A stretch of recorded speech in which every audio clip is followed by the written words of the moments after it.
UFC 310's coming up next weekend, man. And today I'm going to go over my early picks for the whole entire card. These are not official. These are kind of just picks where I'm leaning on as of now. This is no film. This is no stats. Just of based off what I know about the fighter already, right? But yeah, man. Not really too excited for this card. There's a lot of old heads, but there are some really fun fights as well.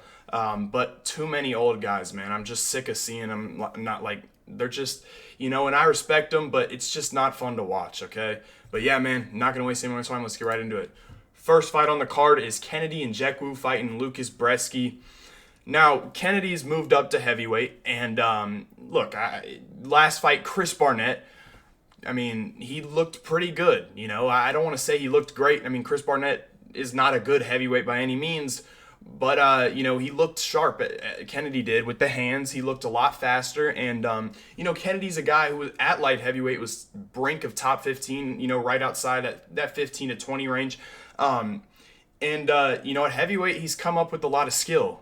He's a big guy. You see, he's 6'5", and he's filled out. He's 241 pounds. He's bigger than Lukasz Brzeski. He was killing himself to make 205. Now he's up at heavyweight, taking on Lukasz Brzeski. I know it's short notice, but I'm still going to go with Kennedy, I think. And I don't really know if I'll change this pick. Lukasz Brzeski, he's not very good at all, actually. He's pretty shit. He has no technique on his punches, and didn't he got finished by Mick Parkin? Your durability must not be great if you're getting finished by Mick Parkin. He's decent. No, he's not decent. He sucks. He has okay leg kicks is what I remember of him. His technique isn't good. He throws wild. I'm sure he hits pretty hard, but the main thing that I always remember of Lukasz Brzeski is he likes to kick the legs. When you look at Kennedy, he's better everywhere pretty much. I mean, he's got that light heavyweight skill. He's faster. He's got a longer reach. As you can tell, he's just much better, man. And Lukasz Brzeski was supposed to go against Talixon Teixeira. He would have gotten knocked the fuck out cold. And in this spot, I still think he's going to lose. And I know Kennedy is short notice and whatnot, but, he didn't take any damage last fight. And Lukasz Brzeski sucks. So Kennedy will probably be my pick for the whole entire card. Next up, Chase Hooper and Clay Guida. I mean, what the fuck are we doing? Are we serious, man? Clay Guida is fighting a prospect, I guess, which I don't believe that Chase Hooper is that good. I mean, obviously, Chase Hooper, he's really good on the ground. He's very, very good on the ground. I mean, top of the level jiu-jitsu. The guy, his takedowns aren't the best, and he can be, out-muscled. And that's definitely a problem. I know people are high on Chase Hooper. I'm not one of those people, but for God's sake, it's Clay Guida. I mean, the dude is pushing 50. He's still fighting, and it's just like, bro, get out. Clay Guida is a wrestler, but I just feel like he's so old, he's gonna get taken down. He can push a high pace, he can scramble a little bit, but bro, he's 40 years old, man. It's just, I don't want to see him here. I'm gonna go Chase Hooper. I think he'll get him down and finish him with a submission. So yeah, Chase Hooper is my pick for that one. Michael Chiesa versus Max Griffin. Bro, are we being for real, man? And I think I'll probably lean towards Max Griffin. Max Griffin's a guy who's a run-of-the-mill 8-8 or something like that in the UFC. He's not a win more, but he's got a balanced skill set. He's fought a lot of good fighters. And Michael Chiesa never impressed me. Especially later on here. Since that Holland fight, he came back. He looked terrible. I mean, next fight, Tony Ferguson. I would think Max Griffin would knock Tony Ferguson out cold. So maybe not knock him out cold, but he'd probably finish the fight easily and win dominantly. So, Max Griffin still got it. He's a better striker here.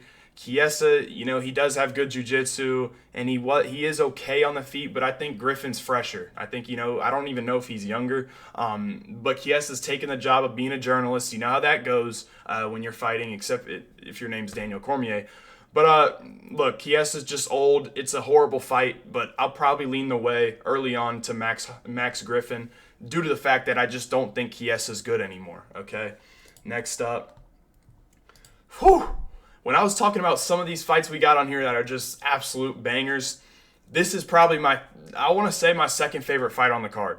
What a fight this is going to be. Both of these guys, dogs, okay? And I've talked about this before. To me, the biggest dog is Cody Durden. He is the biggest dog, okay? Nobody can stop this dude unless you put him out. And I know he has been finished by Bruno Silva, who, is not, he's a good striker, but Bruno Silva's relying on that one punch. Joshua Van can go out there and put the volume on you. Look, man, it's a really, really, really close fight. And, man, I want to, pick Joshua Van. And I don't even know if this pick will change. Obviously, I got to go back and look. But he's fighting too much. He's fighting too much, okay? He is, how old is he? It doesn't say. I know he's like 22, 23. He's fought 4 times this year. And those past 2 fights, knocked out by Charles Johnson, Edgar Chairez. It was not a clean fight. He was hurt multiple times in that fight. I hate seeing guys come back, when they're so young, fighting as much as he does. And I love, his game. He's so exciting, but it concerns me. And I know Van is going to be the better striker here. But Durden's no slouch. I go back to that Bruno Silva fight where he got knocked out. He was beating the shit out of Bruno Silva on the feet, okay? And he wants a guy that's going to come in there and pressure him and exchange with him. Because then he's going to shoot takedowns, and the dude can scramble. I don't think his wrestling, it is good. I want to say it is very good, but his ability to get you down and hold you down is not the greatest. And, Van can scramble. He definitely can scramble. But Durden is going to look for takedowns, and I think that's where this fight changes. I think Durden can hang with Van on the feet. I really do. Van is a guy who eats a lot of shots, and I don't think that either of these guys hit that hard. But when you go back and you look at the numbers at the end of the fight, you'll see a guy like Van maybe outstrike Durden a little bit more, but the takedowns, I do think Durden's going to be able to get him to the ground here. I don't think Van has fought a wrestler as good as Durden. Not at all, actually, okay? So Durden's a dog, man. He's got great cardio. Both these guys have great cardio. Obviously, the pressure, the boxing, technique is going to be with Joshua Van, but the wrestling is going to be on the side of Cody Durden. And I almost feel like Cody Durden can hang with him on the feet. That's my early pick. I definitely have to go, watch this fight again. But such a sick fight. I mean, you can't, if you're like a little bit of a casual fan, you got to watch this fight. It's so fantastic. It's going to be fireworks, man. It's going to be such a good fight. I'm very excited for this one. But Cody Durden's going to be my pick early on. Bro, I'm just sick of this, man. I don't want to see this. You rebook it for 3-0 or 3-10, and it's the same shit. Bro, just retire both of y'all, please, man. I don't want to see this. Oh, man. Eryk Anders I originally picked for 309, but Eryk Anders had to pull out with a sickness, and now he's coming back less than a month later. Is he going to be in that good a shape? I don't know. I'll probably lean the side of Weidman this time around because I do think it's a close fight in general when I watch the film, and this pick will probably not change. I probably will lean the Weidman way due to the fact that the fight already to me was going to be close. And I did lean Anders. I think he's a little bit more physical. He hits a little bit harder. But the boxing is going to be Weidman for me. I do think he can, has better volume. He has better, cleaner hands, better technique. And he hasn't looked atrocious. Anders hasn't looked atrocious either. It's a stupid fight. But maybe the health problems cause Anders some problems here in this fight. So I do think I'm going to side with Weidman for my early pick.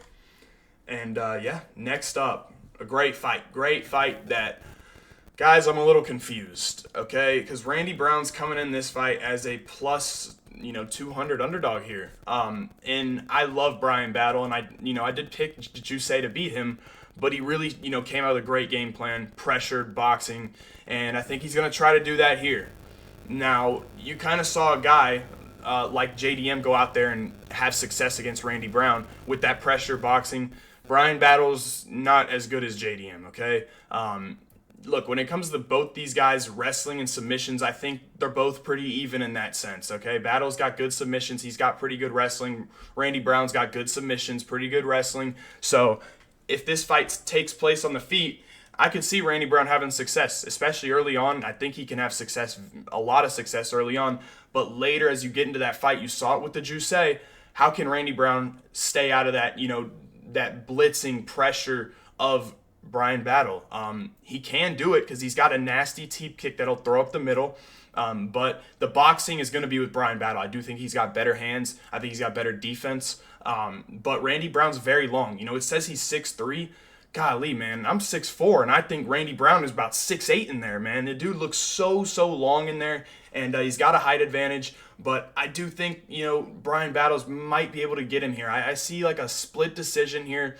And also the durability. The durability of Randy Brown is very suspicious, okay? The guy has been rocked a lot. He's been finished a lot. He's got weird durability where he gets hit and he kind of, wobbles a lot. It's weird. So I am going to lean with Bryan Battle here early. This is definitely a fight where I could see if I go back to the film and I see something different, or I go to the stats and I see something different, then I'll lean on the side of either guy. I don't know yet. But for now, I do think Battle, in my mind, is going to be the guy who pushes the pace, lands more volume, and possibly, hurts Randy Brown. But I do think it's going to be a problem and a very hard to close the distance on Brown because he is fast, he is slick, he's got a nasty, teep kick that he'll use. And like I said, he's much longer, I feel like, than 6'3". I really do think he's bigger than that. But yeah, Bryan Battle will be my early pick. Next up, Movsar Evloev versus Aljamain Sterling. I'm going to keep this one simple. I think Evloev is going to destroy Sterling. It's when you look at the striking, Aljo's got weird striking, okay? But it's not even close, okay? Evloev is the better striker. He's the better boxer, as well as he is the better wrestler. I don't think he's got as good jiu-jitsu as Sterling, but his defense, his jiu-jitsu defense is fantastic. I mean, you saw what he did against Lopez, where he won that fight easily against Lopez. It was it wasn't really close. It was clear 2 rounds to 1. But people thought it was close, but Evloev very much controlled that fight.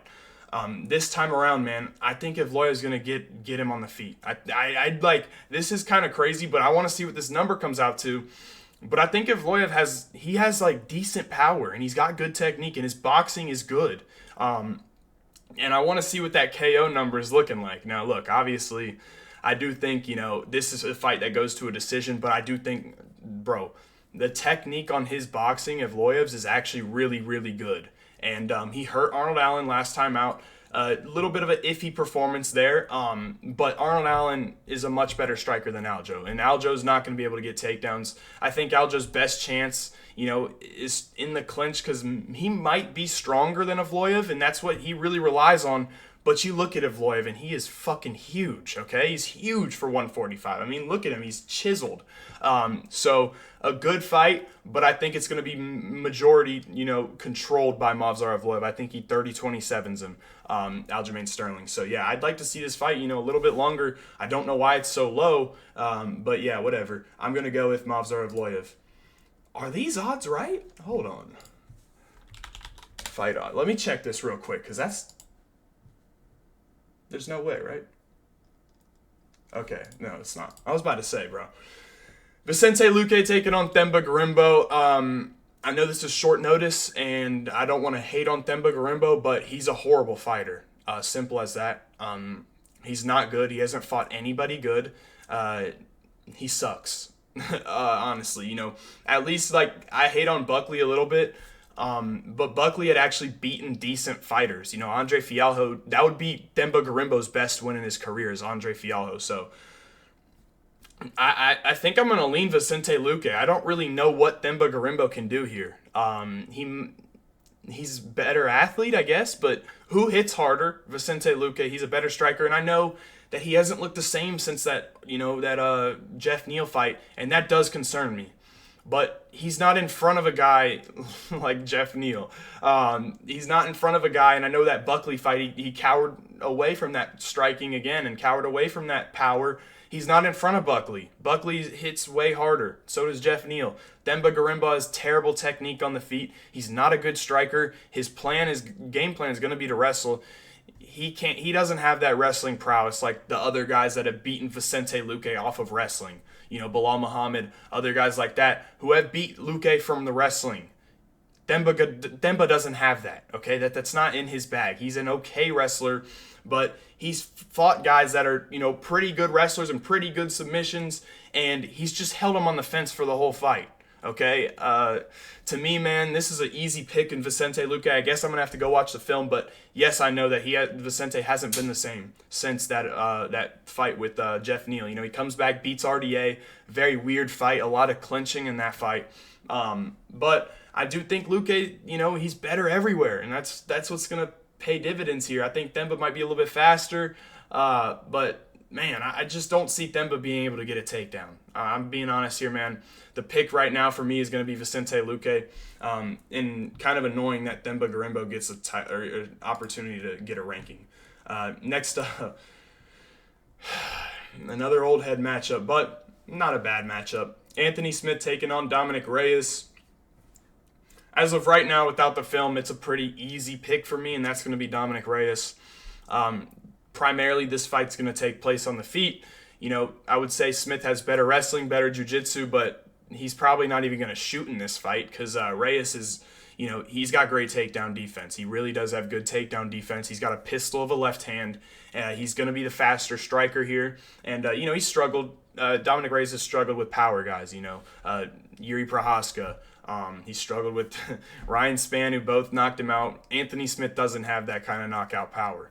So, coming off a win, Dominick Reyes versus Dustin Jacoby, where he got a finish, I think this number's a little bit ridiculous, and I'll let you know why. Is because we didn't get to see that much from Dominick Reyes when he beat Dustin Jacoby. It was just Jacoby being an idiot, and I don't know why, running at Dominick Reyes and Reyes landing a short right hand or left hand and end the fight. That's a little bit weird to me because that was Reyes' comeback fight, and now he's coming up in here versus a vet who's fought a lot, who isn't horrible, and now he's like minus 300. So it's a little bit interesting. We haven't seen enough from Dominick Reyes. But when you look at the skill set, when you look at the matchup for Reyes, it is a good one for him. I do think he'll win this fight. But, you know, it's definitely a spot where I think this line's going to close a little bit because Smith, you know, he's fought a lot. He's been active. And I think that's going to pay dividends here because I do think Smith, fighting that often is going to give you more experience. I don't want to say experience, but Reyes just hasn't been in the octagon a lot, and I do think Smith is going to be Reyes is the better fighter. It's a good matchup for him stylistically, so I do think he'll get it done. Main card, first fight. Great fight. A banger of a fight. Nate Landwehr taking on Choi. Now, automatically, the boxing, the power, the technique is going to Choi. He's a good boxer. He hits hard. And coming off a win versus Bill Algeo, where I picked him to win by knockout, and I bet on that. It was a great night for Choi. A great night for me. I went stupid on that card. But Choi here, I think he might be my pick. Okay, Nate Landwehr, look, the guy's durable. You know, he gets hit a lot, and he goes down a lot, and he has been finished by Herbert Burns. But he always comes back and wins the fight. I mean, Jamal Emmers hit him very hard, and, you know, Landwehr got hurt. And he comes back and knocks Jamal Emmers out cold. And when you look at it, Choi, he can, you know, be susceptible to that pressure. But, you know, the technicality of Choi is really good, okay? The guy has really sharp hands, great combinations. And Landwehr, to me, he's good, man. But I don't think I know he can wrestle a little bit. But Choi, I ended up picking him versus Bill Algeo.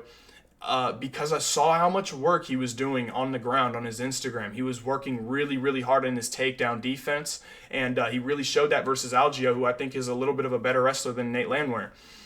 So, yeah, Choi to me is going to knock Nate Landwehr out. That's what I want to say here. It could definitely go the other way, but I'm going to stick to the guy who is coming off a nice win, who has great technique, great power, and you know, he has been drugged through the deep waters and didn't come out on top in that fight, but he's a good fighter. He's better technical, and I do think he's a little bit more durable than a guy like Jamal Emmers, and is going to be willing to trade in the pocket heavily. He will want to do that, and Landwehr to me won't be able to get takedowns, and I think we're going to see a first-round knockout for Choi, early pick.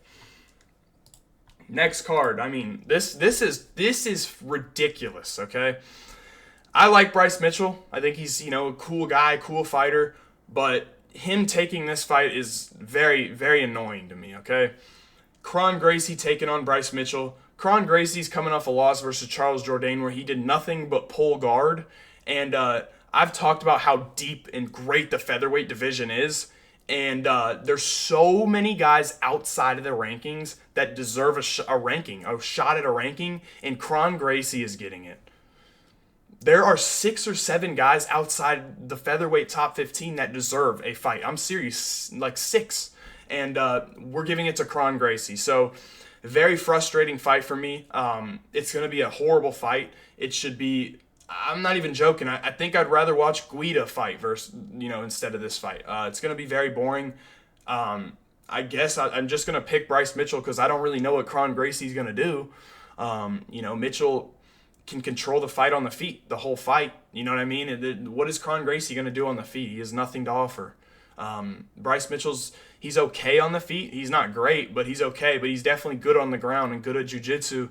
I don't even think he needs to do that. It's like it's literally Bo Nickel versus Paul Craig, bro. It's literally the same exact fight. Not really, but kind of in some sense. So I guess I'll just go Bryce Mitchell. I'm very upset at this fight. Not a fan of it at all. Next up, Ciryl Gane versus Volkov. I know Volkov has looked really good, but we've seen him struggle with good athletes. And oh my gosh, my mind is blank. Has he lost to Ciryl Gane already? I think he has. But, Gane is going to be my pick. You see, Volkov struggle with athletic guys. He's coming off a really, really good win versus Sergey Pavlovich, and I picked Pavlovich. I was, very excited, but Pavlovich didn't come out there and perform. He didn't take chances like he usually does. Didn't come out there and try to kill Volkov like he usually does to every other opponent, and he lost a decision. And Volkov did look pretty good. He's long, but... Gane is the better fighter here, man. And as much as I really, really dislike Ciryl Gane, I think he's the biggest quitter ever. He should control this fight. He's a really good athlete. He's faster. He's got better hands. And the speed is going to pay dividends here. Okay, the kicking of Gane, he's going to be able to find ways to close distance easily. And Volkov is old, and he's a little bit too slow for my liking. So I think Gane is going to control this fight. And I do think he'll win a dominant decision or find a finish in this one. Next up, I clicked on Shavkat. Next up is the co-main event, Ian Garry taking on Shavkat Rakhmonov. And I've been vocal about this, that I'm saying that early for me, I'm going to pick Ian Garry, okay? I know Rakhmonov has risen over to a minus 400 favorite, which is... I don't care what you think of Ian Garry, what you think of Rakhmonov. I guarantee you that Rakhmonov is not going to make it look that easy, okay? I don't think it's going to be that easy for Rakhmonov, but I do think there are spots where he can control this fight, and that's going to be with that clinch that he has. It's very dangerous. He's very strong, and he can control Garry in the clinch. But at range, the footwork in Garry is going to give him issues, okay? Rakhmonov is going to be in the center of the octagon, and Garry... I don't think he's that good, but he can leg kick at range. He can use his range weapons. He is, to me, going to be the faster guy here. He's slicker on the feet. He's the better striker to me. But that clinch is going to be a problem for Garry. He's going to have to address it a lot. He's been at shoot box, and they do well in the clinch over there. We'll see what happens, but Rakhmonov is a monster in the clinch, and that's where I think he can thrive. But I always have thought the guy's a little bit overrated, and we'll see what happens here. But both these guys are undefeated. There's no way. I don't care. Ian Garry's got a better resume, in my opinion. I don't care that, Rakhmonov has finished every fighter. He should not be minus 400, bro. Never. Never versus a guy like Garry. Never. So, interesting for me, but I am going to be picking Ian Garry.